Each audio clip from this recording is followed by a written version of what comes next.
કે જળ લાવવાની હોય. હવે એના મનમાં મૂંઝારો થાય. એ કે સારું કાનોડો આપણને ગમે તો આપણે કાનોડા નથી ગમતા. હવે 50-60 વર્ષ પહેલાં તો જે અંતરિયામી, અત્યારે બાળકો જાણી જ જાય, આપણી વ્યથાય જાણી જાય ને આપણી કથાય જાણી જાય. એટલે ઓલા પટલાણીની આંખમાં ભીની થઈ કે આપણે વૈષ્ણવ હોય તો અહીંયા તો જો નંદ ઘેર આનંદ ભયો ને વૈષ્ણવ આટલાના જમણવારીને પીરસવાનું ને જળ લાવવાનું ને છાસ ને આ હા હા હા. એટલે જે પૂછવા અહીંયા આવો, વૈષ્ણવ થવું છે. જે અમે ખેડૂત છીએ. તમે કોણ છો મેં ક્યાં પૂછ્યું?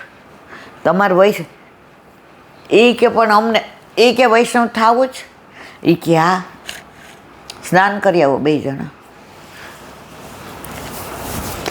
એટલે પટલાણીએ કીધું અહીંયા હખણા રહીએ છે શેઠ હારે, ઘરે કોક વાર બીડી પી લઈએ છીએ કે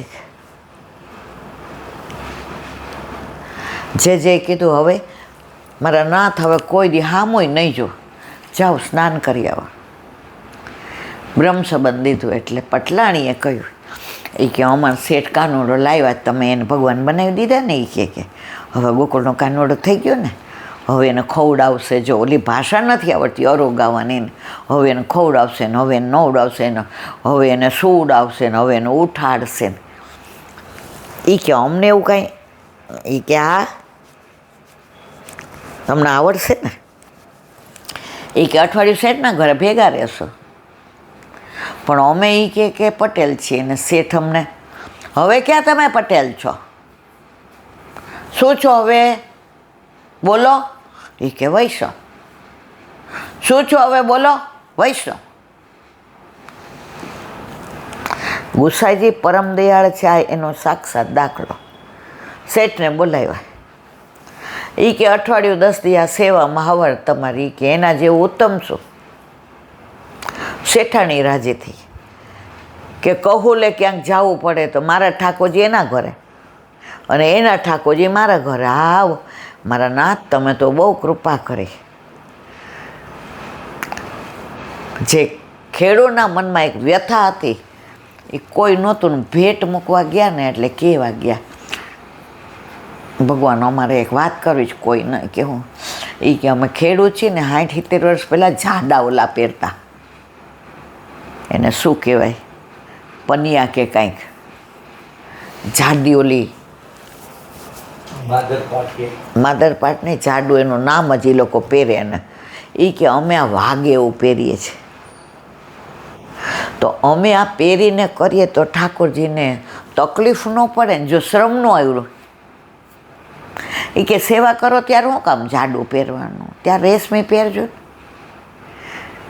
એટલે પટલાણી મારી પાસે તો લગ્નના બધાય નવા જ છે કે તો કે હું જ કરાવી લઈશ. કે એ કે કરાવવાનું નહીં, મારા પ્રસાદી લઈ જાઓ, હું અહીંથી આપું જે કે.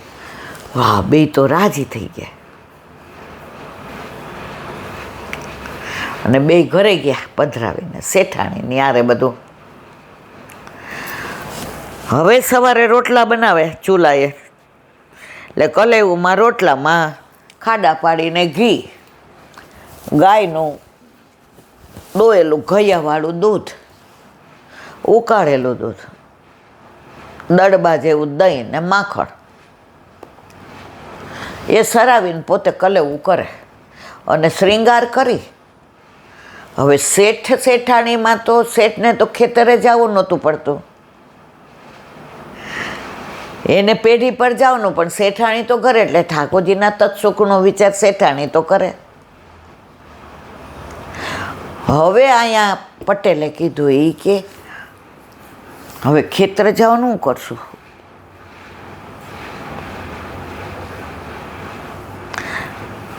એ કે એક તો અહીંયા ખોયડું, એટલે બપોરે એ કે ગરમી લાગે. એ કે આપણે ભેગા લઈ જઈએ, આપણો છોકરો જ ના લઈ જાય. એ કે એવું નહીં, આમ કરાય ને. હવે આપણા થઈ ગયા ને પ્રભુ. એટલે નાનું એવું પેલા આવા બધા કાગળ ને પેલા પૂંઠા ને એવું બધું નહોતું.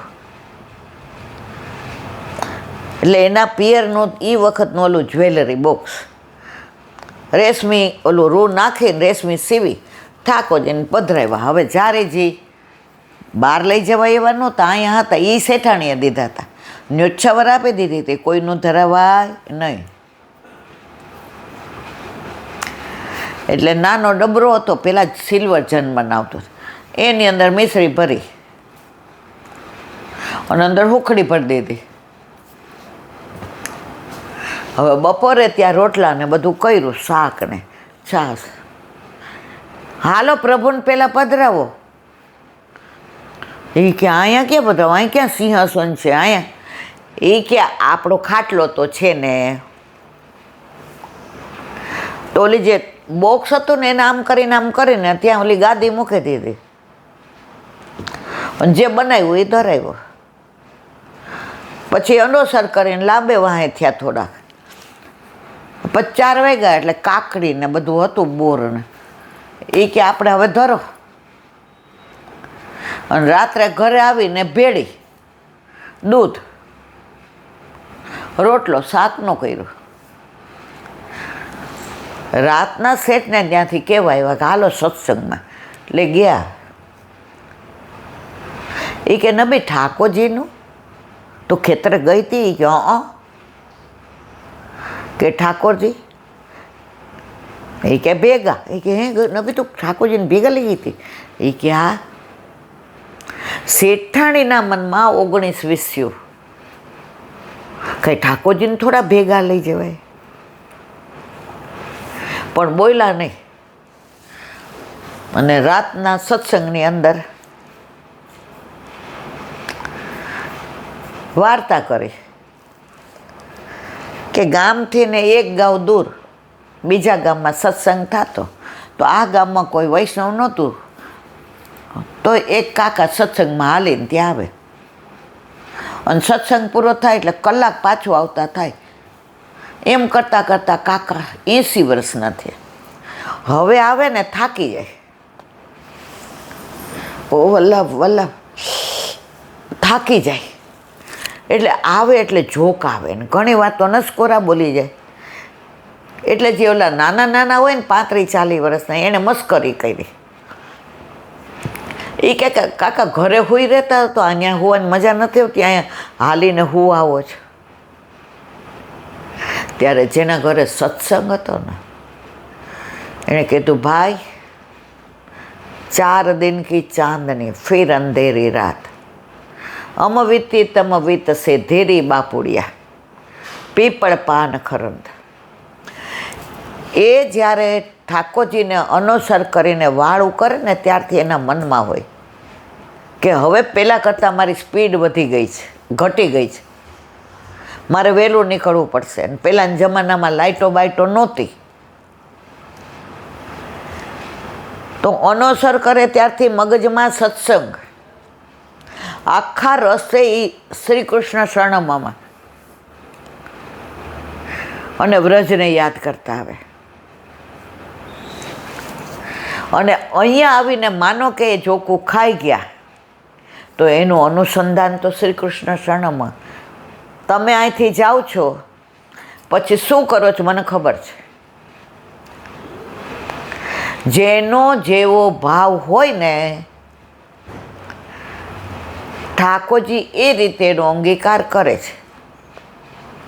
શેઠાણી સમજી ગયા કે જેનો જેવો ભાવ હોય એ પ્રમાણે પ્રભુ અંગીકાર કરે છે.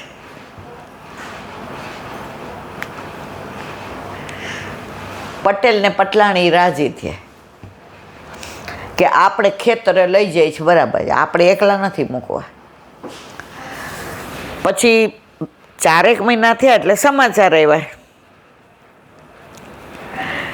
કે જે પધાર્યા છે. એટલે કીધું શેઠે કે ગુરુદેવ ભાઈ કે હા અમારે આવું છે.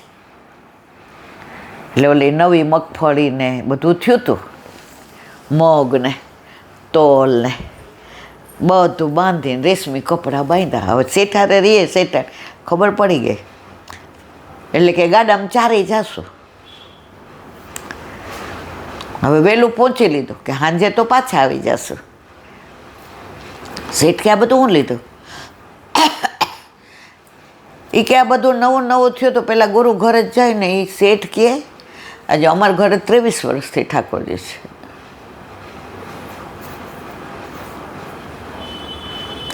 તો કે તમે તો પુષ્ટ અમારી હારે કરાવ્યા હતા. એ કે અમે જુદા કરાવ્યા, બાકી બા દાદાના તો અમારે ત્યાં હતા જ. અમે કોઈ દિવસ આવું નથી કર્યું. પછી ત્યાં ગયા એટલે બધું પધરાયું ને કીધું જે આપને ત્યારે એમ્બેસેડર ભોંપુવાળી ડ્રાઈવરને કીધું જેને વિનંતી કરી. ત્યારે શેઠાણીના મનમાં જે એક ક્ષુલક પેલું હતું કે ભેગા એ પહેલાં જે કીધું. એ કે તમારે ઠાકોરજીને ખેતર બહુ ગમે નહીં. કે એટલે પટલાણી શું કે આટલી વાતે પેટમાં ન રાખી, બધું કહી દીધું. એ કે ગુરુદેવે કહ્યું કે આ જે એનો ભાવ છે ને એનાથી પ્રભુ રાજી છે. એટલે હીરા ત્યારે આપણા ઘર ઠાકોરજી નહોતા, અને જ્યારે જઈએ ત્યારે માનો એક જ વાત હોય, ઈલા તે પુષ્ટ કરાવ્યા. એટલે હું કહું ને કે હું નોકરી કરું ને ટાઈમમાં થાવ ને મારે છું. એટલે એમણે મને આ પટલાણીની પટેલની વાત કરી. પ્રભુ એની વ્યવસ્થા કરી લે, તું વ્યવસ્થા કરવાવાળી કોણ? અને ખરેખર પ્રભુએ વ્યવસ્થા કરી લીધી.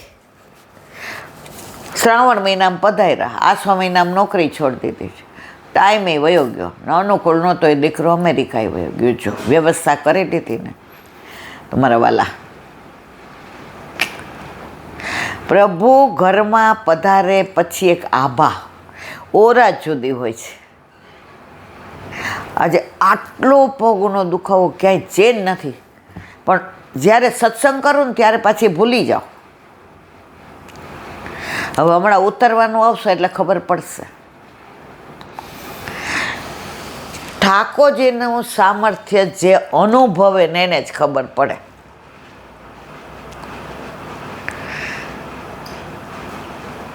તો આવી તો ઘણી બધી બરડિયામાં માં સત્સંગ કરે ને એ સાંભળવો એક લાવો.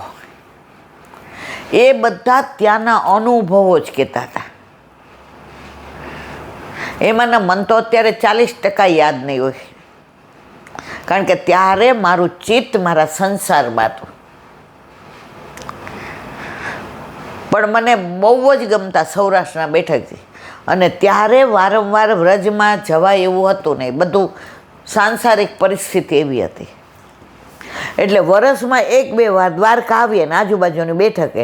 પણ મને બરડિયા બહુ ગમે, એટલે રાતના તો મા પાસે જ રહી. અને મા જે સત્સંગ, એમાંય ઘણીવાર પૂનમ હોય ને ચાંદો ઉગ્યો હોય ને મા ખાટલામાં બેઠા હોય ને આપણે બાજુમાં બેઠા હોય ને મા એ જ જે પ્રસંગ કહેતા હોય.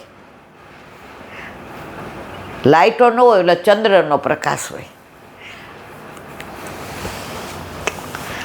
તો ભગવદીઓ દ્વારા ભગવાન મળે, ભગવાન દ્વારા ભગવાન ન મળે. બોલો વલ્લભાધીશ. વ્રજ વિહાર, વ્રજ વાલું રે વૈકુંઠ નહીં આવું. હજી તો લીલી પરિક્રમા 26માં છે, પણ બધાય પૈસા ઈલાબેન તમે લઈ લ્યો ને, તમે દઈ આવજો ને. સારું લાવો ને ભાઈ, લિસ્ટ આપી જાય ને પૈસા, અને પછી ફોન કરે.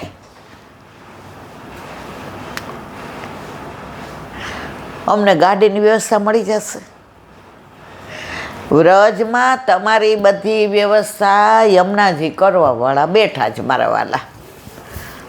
તમારે મારે ચિંતા કરવાની જરૂર નથી.